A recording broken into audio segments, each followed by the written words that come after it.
Hello everyone, welcome to Yoopery. Today we're diving into one of the most fascinating political theories in history, Plato's ideal state. Was it a blueprint for a perfect society, or just an unreachable utopia? Stay tuned as we explore its key features, strengths, and criticisms. Let's get started. Plato, one of the most influential philosophers of ancient Greece, reviewed the conditions of the Greek city-states during his time.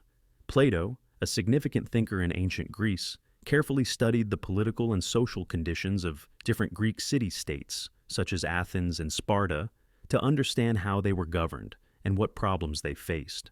He observed a society marred by anarchy and tyranny, with no semblance of unity or justice. Greek society at that time suffered from anarchy, lack of stable governance, and tyranny, absolute rule by oppressive leaders. There was no balance in governance, and citizens did not experience justice or unity. Different city-states followed their own rules, often leading to instability. In response, Plato formulated the concept of an ideal state, a philosophical blueprint for establishing national strength, harmony, prosperity, and unity among the people. Seeing the flaws in existing political systems, Plato proposed a model of an ideal state, a perfect society designed to fix these issues. This ideal state aimed to bring strength, political stability, harmony, cooperation among classes, prosperity, economic well-being, and unity, a well-organized society where people fulfilled their roles properly. This ideal state was not just a utopian vision, but also a critique of existing political systems, aiming to direct the governance of Greece towards a more virtuous and stable society. Plato's concept was not merely an imaginary utopia, an unrealistic dream. Instead, it was a serious criticism of the weaknesses in real Greek city-states. He wanted Greek rulers to implement practical reforms based on virtue, morality, and stability, strong governance. Plato's ideal state is rooted in his understanding of the relationship between the individual and the state. A well-organized state produces good citizens, just as a morally strong individual contributes to a good society. The government should shape the character of its people through proper governance.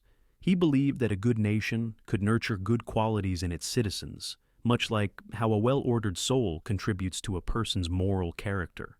Plato compared the state to a human soul. Just as a person with a balanced soul develops wisdom and virtue, a well-governed state helps its citizens become disciplined, just, and rational. Plato theorized that the human soul is primarily composed of three parts: reason, spirit, and appetite. Plato divided the human soul into three elements: reason, wisdom, and logic, the ability to think and make rational decisions; spirit, courage, and willpower, the part of the soul that gives people strength and motivation; appetite, desires, and needs, the desire for material things like food, wealth, and pleasure. He believed that a state that mirrors this structure, with a ruling class embodying reason, would create an ideal society where the country would progress on the path of virtue and wisdom. Plato wanted to design the state like the human soul. Rulers, philosopher kings, represent reason. They should be wise and knowledgeable. Warriors represent spirit. They should protect the state with courage. Producers, workers, farmers, merchants represent appetite. They should focus on economic and material needs. By organizing society this way, the state would become virtuous, just, and successful. The purpose of this ideal state was to offer a guiding framework for the governance of Greece, with an emphasis on creating a just and harmonious society. Plato did not create this theory just for discussion. He wanted it to serve as a model for improving governance in Greece. His main goal was to ensure justice and harmony by making sure every class performed its proper role. In the following sections, we will explore the key features of Plato's ideal state and critically evaluate its strengths and limitations. This introduces the next part of the discussion, where Plato's model will be analyzed in detail, examining both its advantages and its weaknesses. Now, we will discuss features of Plato's ideal state 1, rule of the philosopher king. Plato envisioned a state ruled by a philosopher king who would serve as the embodiment of wisdom and knowledge. Plato believed that the best rulers should not be chosen based on birth or wealth, but on their wisdom and knowledge. The philosopher king is an individual who has gained deep intellectual and moral insight. making them the most qualified to lead. In Plato's view, only those who truly understand the forms, abstract representations of truth and justice, are fit to govern. Plato's theory of forms suggests that the ultimate truth exists in an abstract world beyond human senses. Only those who grasp these eternal and unchanging concepts, such as justice and goodness, can make fair and rational decisions for society. The philosopher king, therefore, is not just a ruler, but a guardian of truth, ensuring that the state is governed by reason rather than ambition or power. Unlike ordinary rulers who may seek personal gain, the philosopher king is dedicated to truth and wisdom. Their leadership is based on reason and justice, rather than greed, ambition, or the desire for power. Second, state-controlled education system. Plato believed that education is crucial in raising future philosopher kings and developing the inherent qualities of all individuals. Plato saw education as the foundation for both personal and societal growth. He believed that by training individuals from childhood, their natural abilities could be developed to benefit the state. In his ideal state, the education system is entirely state-controlled and serves as a means to nurture both the body and the mind. Unlike in Athens, where education was mostly private, Plato proposed that the state should control education to ensure uniformity and quality. The system should focus on both physical fitness and intellectual development. The system is divided into two stages: primary education, which focuses on physical education and music to keep the body and mind healthy, and higher education, which includes subjects like science, mathematics, astronomy, and logic. Primary education trains young citizens in physical strength and harmony through music, which Plato saw as essential for character building. Higher education, reserved for potential rulers, develops their reasoning abilities and prepares them for governance. This comprehensive educational framework is designed to cultivate the virtues necessary for state governance and personal development. Plato's structured education aims to produce disciplined, wise, and virtuous individuals who can contribute to the state's success. Third, communism of wives and property. Plato proposed a form of communism for the ruling class, where private property and family life were abolished. Plato argued that rulers and soldiers should not own wealth or have traditional family ties because personal interests could lead to corruption and favoritism. The rationale behind this radical idea was to eliminate personal interests that might conflict with the common good.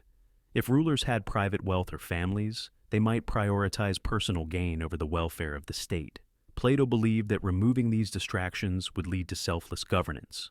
By freeing the ruling class from familial and material concerns, Plato believed they could focus solely on the welfare of the state and the pursuit of higher knowledge. Without property or families, rulers and soldiers could dedicate themselves entirely to governance, military service, and intellectual growth. However, this communism was not extended to the entire population, but was limited to the guardians and rulers. Plato did not suggest that all citizens should give up property and families, only the ruling and military classes. Farmers, artisans, and merchants were still allowed to have private wealth and family life. 4. Justice is the cornerstone of Plato's ideal state. Plato saw justice as the fundamental principle that holds society together and ensures harmony. He defined justice as the harmonious structure of society, where each class performs its designated role without interfering in the functions of others. Plato believed that justice means everyone doing what they are best suited for. Rulers govern, soldiers protect, and workers produce. If each class performs its duty, society remains stable and just. In this system, the philosopher king, who understands the true nature of justice, ensures that it is upheld throughout the state. Since the philosopher king has the highest wisdom, they are responsible for making sure justice is maintained in society. Justice, in Plato's view, is not just a legal concept, but a moral imperative that maintains unity and harmony within society. For Plato, justice is more than following laws. It is about ensuring that each individual and class fulfills their proper role in a balanced society. 5. Functional specialization. Plato's ideal state is divided into 3 distinct classes: rulers, philosopher kings, soldiers, and producers, farmers, artisans, and merchants. Plato structured society into 3 groups, each responsible for a different function: governance, protection, and economic production. Each class corresponds to a part of the soul: reason, spirit, and appetite, respectively. Plato compared society to the human soul. Rulers represent reason, wisdom, and intellect. Soldiers represent spirit, courage, and willpower. Producers represent appetite, desires, and material needs. The rulers, embodying wisdom, govern the state. The soldiers, representing courage, defend it.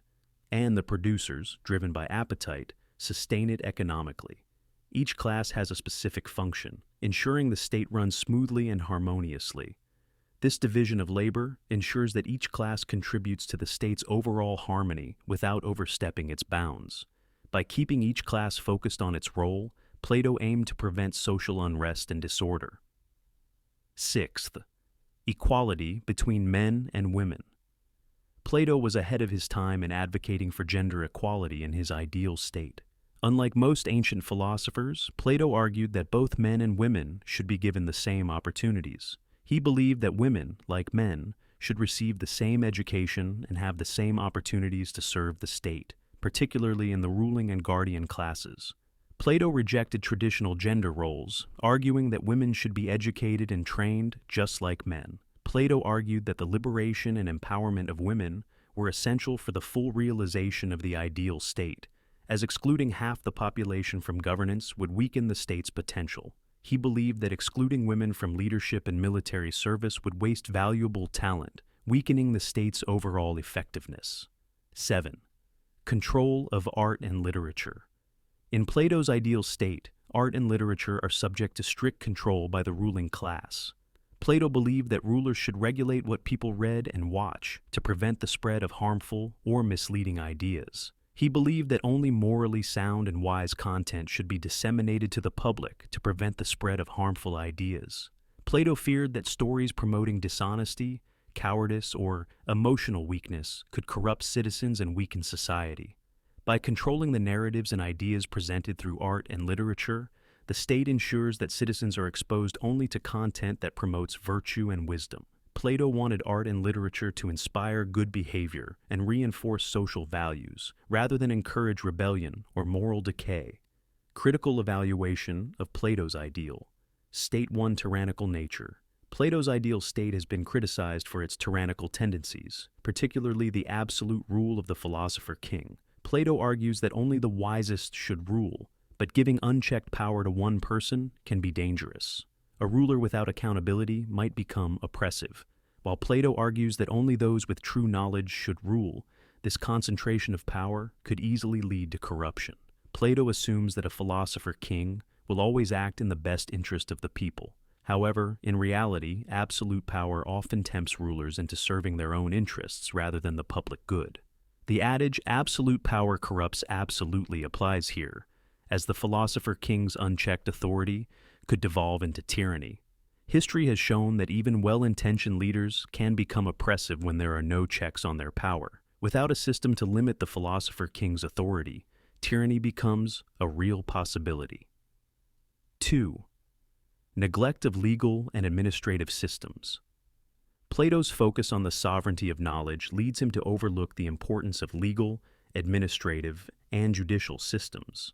Plato believes that wisdom alone is enough to govern a state, but he fails to provide practical structures for law enforcement, administration, or justice. While he emphasizes the rule of wisdom, he fails to provide a framework for how laws and justice should be administered practically. Even if a ruler is wise, they need institutions to enforce laws, settle disputes, and manage governance. Plato does not explain how these functions would operate in his ideal state. This omission leaves his ideal state lacking in essential mechanisms for governance. Without proper legal and administrative structures, the state could become unstable. Wisdom alone cannot replace a well-defined legal system. 3. Utopian vision. Plato's ideal state is often criticized as being overly utopian, an ideal that is too perfect to be realized in practice. His vision of a perfectly just society assumes that people will always behave according to reason and wisdom, which contradicts human nature. While his vision of a perfectly just society is admirable, it is also highly unrealistic. Plato creates an ideal model that ignores real-world complexities such as greed, ambition, conflict, and the unpredictability of human behavior.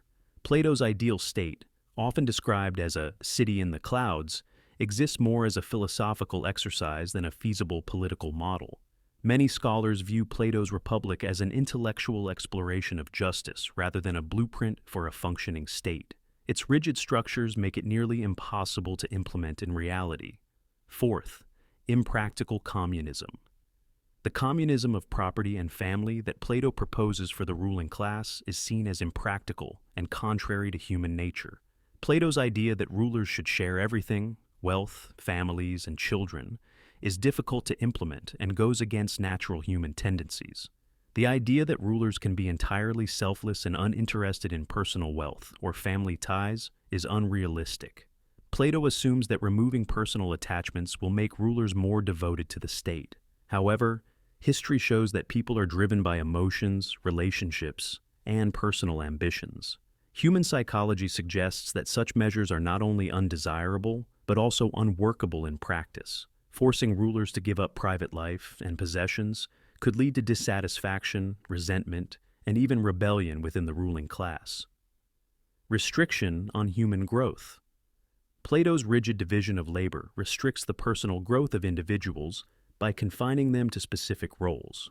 According to Plato, every individual is assigned a role, ruler, soldier, or producer, based on their abilities. However, this limits personal freedom and opportunities for growth. This system discourages the development of diverse talents and interests, leading to a society where individuals are assigned to a particular category of roles that may not fully utilize their potential.